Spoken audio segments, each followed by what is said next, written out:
So, what is .NET Core?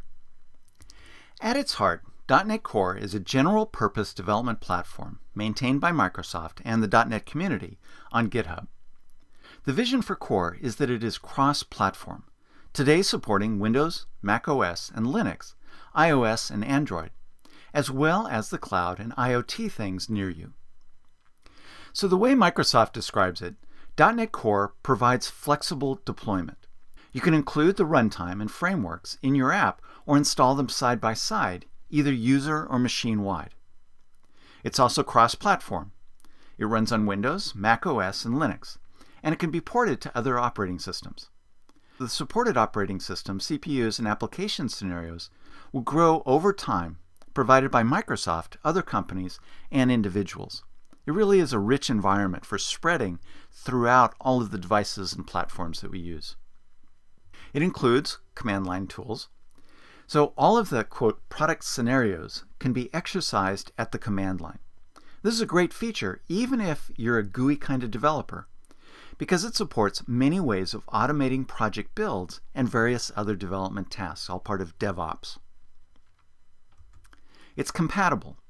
.NET Core is compatible with the .NET Framework, Xamarin, and Mono via the .NET Standard Library.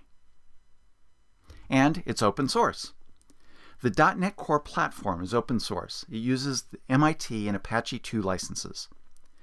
And documentation is licensed under CC BY, the Common Core licensing. And .NET Core is a .NET Foundation project, and Microsoft has finally gotten to the point of being able to accept pull requests from outside the company. Microsoft, at least in some of its developer divisions, really is embracing open source, and it's a great thing to see. And on top of that, it's not just an open source project that is cut loose, it's supported by Microsoft. And so it probably goes without saying, but this is a crucial thing for many companies. All right, so it has Microsoft behind it, as well as a lot of other companies and individuals. So that's the vision. With its initial release mid-2016, Microsoft laid the foundation for what's to come. There's still a lot to do, but it's all slowly coming together quite transparently, much to the company's credit. Okay, so let's start talking about the architecture of .NET Core, and specifically, first, the fragmented state of .NET Core today. And this, again, is after the initial release and some of the minor upgrades. Okay, so we have this diagram that at the bottom, we have the infrastructure of the compilers, languages, runtimes, engines, and command line tools, all of which interact together during development and at runtime. This is probably at this point as stable as it's going to be, ready to do the heavy lifting to support your applications of all types on all platforms. Okay, then the next layer above are the base libraries for the various kinds of applications on various platforms in the three main editions of the framework. On the left, the full .NET Framework, and then the new kid in town, .NET Core, and then Xamarin, which up until recently was a third-party tool that Microsoft bought and is now coming together as part of this overall vision. So these base libraries is where most of the divergence is today, mainly because of the different kinds of runtimes. And then the next level on top of that are the application frameworks, including widely used tools like Windows Forms and classic ASP.NET that use the full .NET Framework. And then ASP.NET Core, that's built on top of .NET Core, and Xamarin's mobile libraries. Okay, so let's talk a little bit more about this common infrastructure at the bottom of the diagram. These provide the base of the platform, the Roslyn compiler, languages including C#, VB.NET, and F#, and the runtime loaders, as well as the new .NET.exe-based command line tools that I'm going to be showing you. One big change from the state of Microsoft development tools just a couple years ago that brought all this closer together was Roslyn's unifying influence. That has made it way easier to take advantage of the compiler as a platform. Alternate platforms can now much more easily use a Microsoft compiler rather than reinventing the wheel for the non-Windows platforms. On Mac and Linux, .NET Core uses Roslyn, just like it does on Windows. That was a pretty amazing breakthrough, and again is something that Microsoft laid the foundation for a couple of years ago. Now, the important thing about this bottom layer is that it provides a single set of tools to build .NET applications. In this scenario, .NET is installed from a single .NET SDK. Once the SDK is installed, you create a new project from the command line, compile it, and run it all with a very few steps, all of which I'm going to be showing you. As part of the application's configuration, you can specify which version of the .NET platform you want to target, and the compilers will figure out how to build and run the proper version or versions using the correct runtimes. So it really is pretty sweet when you can build pretty much all at once the runtimes for different operating systems. It's kind of a rush the first time you do that. Now, you don't need Visual Studio or install a host of other .NET SDKs. You can use this common set of tools to build, package, and deploy applications. Now, all this may not seem very significant at first glance, but if you compare this to the process of getting started with the full .NET framework, right now, today, as it's released, this is a big step forward. Rather than installing the many gigabytes of Visual Studio that gives you everything you could ever need, or installing many different SDKs and support tools, installing a single reasonably sized SDK gets you everything you need to build and run any kind of .NET application on any platform. And if your application needs more, you can individually install additional modules. As what I hope is probably an unsurprising spoiler, NuGet is the primary way of building up an application infrastructure, although you can use other tools such as NPM, the Node Package Manager, as well. Now keep in mind that we're just in the early days of the vision of .NET Standard. Right now, support is limited to .NET Core applications. But if you're building apps with ASP.NET Core or .NET Core, you can see what the developer experience looks like. You can use command line tools, or you can use Visual Studio today. You can use your favorite editor, including editors on other platforms.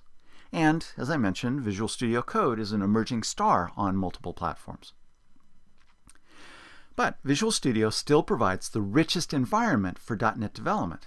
But you can get the compiler and tools, integration, and a good chunk of the editor and IntelliSense smarts in other environments as well. Many other code editors on various platforms are building in support for .NET Core. And this is all a pretty amazing evolution of using .NET tools to build applications anywhere, using whatever tools work best for you and your environment. Okay, now, as nice as all this may seem, there is a problem.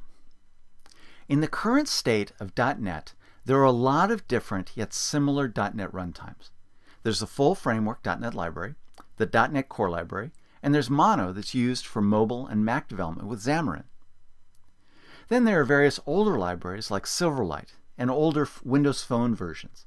Tons of libraries, all similar, providing common .NET functionality, but all with different levels of feature support. For developers, it's been a major headache to support so many variations of .NET. And this is precisely where Microsoft's real long-term vision for .NET Core and a standard library come in. Okay, so let's talk about the future now. .NET Core is the key foundation that will allow moving to a single .NET standard library, which is meant to provide a core base for the .NET framework across all platforms, as I show here. Now, .NET Standard roughly corresponds to the core system services in the full .NET framework, which equates to what is in MS CoreLib, or the base class library today. In the full framework, there is also the function class library, which is where you'll find the various system assemblies, many of which today are Windows specific. These libraries won't be coming to .NET Core, at least not the core runtime. The idea is that there's a core layer that's maintained as a single runtime for all platforms, but everything else sits on top and is developed and delivered separately. If .NET Standard ends up delivering on the promise of providing most of what MS Core Lib provides today, and provides that across multiple platforms, that would be a huge step forward in making unified application development possible across Windows, OS X, and Linux. We're not quite there yet, but .NET Core with ASP.NET Core provides insight into what development is going to look like in the near future. Okay, so you have this .NET Standard library, and then on top of that, you have everything else, the application libraries. The push for a standard .NET library makes it much clearer where the boundaries are between the base library and the application layer.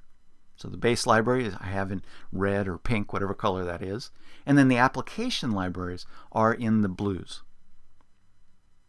Since the standard library has to be able to run cross-platform, a lot of operating system specific library features have to move higher up the stack into the application frameworks.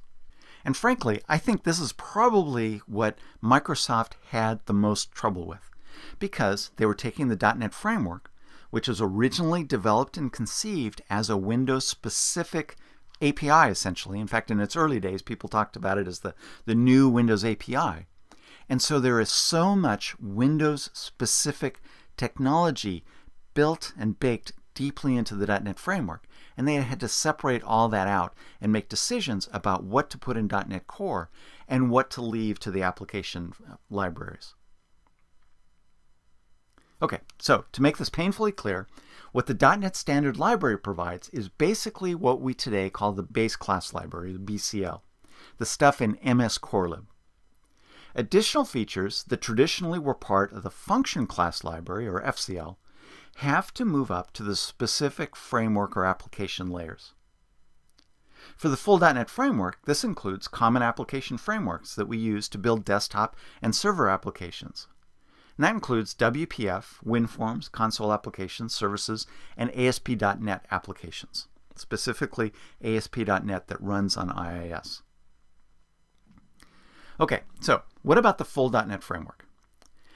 It's really important to understand that the full .NET Framework 4 point whatever and future updates do not go away. Microsoft is going to continue to enhance it with its Windows-centric focus and support all the Windows-specific and rich application features that you're using today. So don't panic. Doesn't mean that you have to move to .NET Core or ASP.NET Core to continue doing .NET development. Your existing applications and new applications that you build with ASP.NET MVC5 and future versions are going to continue to work and are still viable for new projects going forward for a very long time. If you live and die on Windows, keep doing what you're doing and watch for Microsoft to support new application types and improve on what we have today. So Microsoft is committed to continue to support and improve the full .NET framework. But it's clear that all the big exciting stuff is going to be happening on the .NET Core platform. ASP.NET Core is the application framework that's getting a lot of attention because it's one of the first big frameworks built on top of the .NET Core library itself, using the current .NET Standard Library implementation. And as you'll see in the second part of this course, there is a lot of great new stuff in ASP.NET Core to love. I mean, if you like ASP.NET, classic ASP.NET MVC applications, you're going to love ASP.NET Core MVC applications. But there will be much more to come as all this gets fleshed out in the next couple of years. Okay, so let's talk a little bit more about the .NET framework, the one that we've been working with for more than a decade and a half. To emphasize, again, the .NET framework that you've probably come to know and love and maybe even despise is not going away. This is and remains Microsoft's primary development platform for Windows Server and client developers. It's a very powerful and very mature framework with a huge class library that supports a wide variety of applications and solutions on Windows. And if you're a dedicated Microsoft developer and have been for a long time, you probably have a lot of applications built using it. I certainly do. But then, going forward, the .NET framework provides the highest level of compatibility for your existing applications and libraries. And Microsoft is going to continue to enhance and build upon it. At least that's what they're saying today. It ships as part of the Windows operating system, and as a result is kept updated through Windows Update when new versions become available or optional standalone installers. However, it can also be installed with a standalone setup that you can download separately from Microsoft or various products such as Visual Studio. Now, from a historical point of view, since it was released in 2002, the .NET framework has received broad support from developers who like its consistent programming model, easy to get started environment with Visual Studio, the debugger and profiling tools, plus direct support from Microsoft, all that goodness. It also makes application deployment and maintenance very straightforward. Just for those reasons, .NET became very popular, almost becoming the new Windows API. There are also multiple application stacks that are built on top of the .NET framework that let developers build applications ranging from console applications, rich client applications, and scalable web applications. And these include Windows Forms, Windows Presentation Foundation applications, or WPF, Windows Communication Foundation, ASP.NET, up to version 4.x at the moment, ASP.NET Web Forms, ASP.NET MVC, ASP.NET Web API, SignalR, and so forth. Now, although the code for the .NET framework is available for reference, as a whole, it's not an active open source project, although some parts are open source. And the .NET framework is going to continue to evolve, mainly by shipping new updates when the next version of Windows ships. And it remains the way to build applications targeting multiple versions of Windows Desktop from Windows 7 through Windows 10 and beyond. So if you're developing solely for Windows, any type of application, feel free to continue targeting the full .NET framework. It isn't going away anytime soon, although it isn't the coolest arrow in the quiver anymore. Okay, so how does Xamarin fit into all this? This is the open source version of the .NET framework and CLR that runs on multiple platforms, which Microsoft acquired early in 2016. With the Xamarin platform, you can deliver native Android, iOS, macOS, and Windows apps using your existing .NET skills. It's based on Mono, which is the original open source and cross-platform implementation of .NET from the Community Mono project. It's now sponsored by Xamarin, which means it's actually sponsored by Microsoft now. Traditionally, Mono's APIs have followed the progress of the .NET framework, but not so far to .NET Core. But with Microsoft's acquisition of it and how it fits so nicely in with the other .NET Core stuff, that's surely coming. Now, in addition to being cross-platform, mobile apps that you create with Xamarin are native, providing similar performance to the apps that you create with Objective-C or Swift for iOS or Java for Android. And Xamarin provides 4 main features. The first is native user interfaces. Xamarin apps are built with standard native user interface controls for that particular device. Applications not only look the way the end user expects, they behave that way too, and that's a big benefit. It doesn't feel like this has been ported from some other platform. Provides native API access. So Xamarin apps have access to the full spectrum of functionality exposed by the underlying platform and device, including platform-specific capabilities like iBeacons and Android fragments. You also get native performance. Xamarin apps leverage platform-specific hardware acceleration and are compiled for native performance. This can't be achieved with solutions that interpret code at runtime, which is what so many different kinds of applications have done in the past. And then it also supports productivity. This is getting into a little bit of marketing speak now. And so with Xamarin Forms, developers can use the same logic and UI targeting iOS, Android, and Windows 10 UWP applications. So Xamarin is another part of the .NET Core story going forward.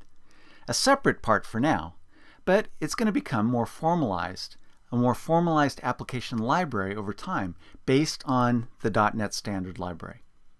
Frankly, it was really a very wise acquisition for Microsoft, covering the mobile app part of the .NET Core development stack once it's all fully integrated.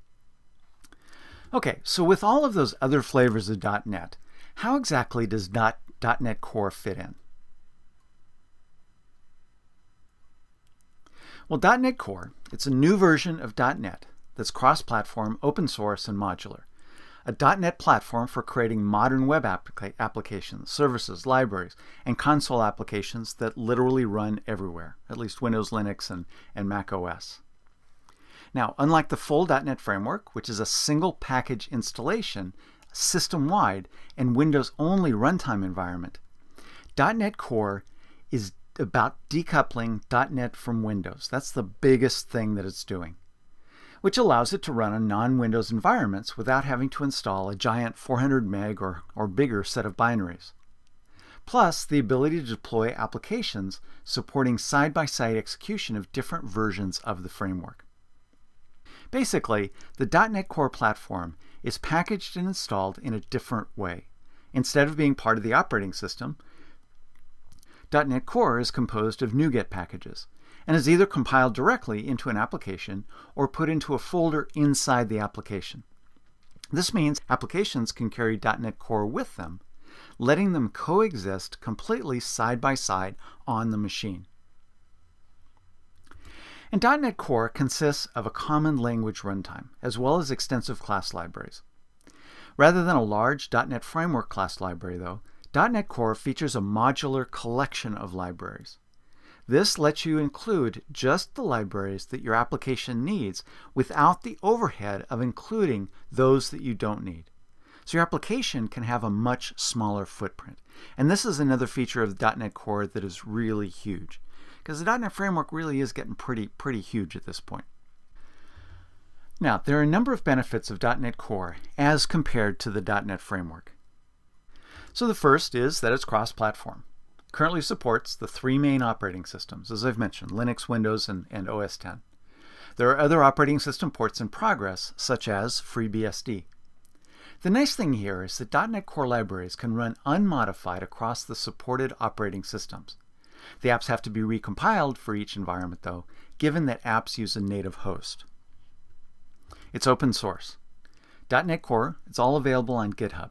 It's licensed with the MIT and Apache 2 licenses. It also makes use of a significant set of open source industry dependencies. Being open source software is critical for having a thriving community that's already growing up around .NET Core. And frankly, it's a must requirement for organizations where open source is part of their development strategy, particularly on non-Windows platforms. It's a lot more common outside of Windows. It's a modular framework, so it's built with a modular design. So it lets you include only the .NET Core libraries and dependencies that you need for your specific application. Each application makes its own .NET Core versioning choices, which avoids conflicts with shared components. And that approach aligns with the trend of developing software using container technologies like Docker. There's also, as a result, a smaller deployment footprint. The current released version of the entire .NET Core is a lot smaller than the .NET Framework. But that's partly because .NET Core isn't fully implemented yet with all its intended features. It'll be a couple of years until we reach something like full implementation. In fact, over time, the overall size of .NET Core isn't intended to be smaller than the .NET Framework, which actually really surprised me when I first heard that. But since .NET Core is modular, most applications utilize only parts of the core framework, so it'll have a much smaller deployment footprint. What you're deploying to your servers, to your desktop machines, or devices, or whatever, is going to be much smaller.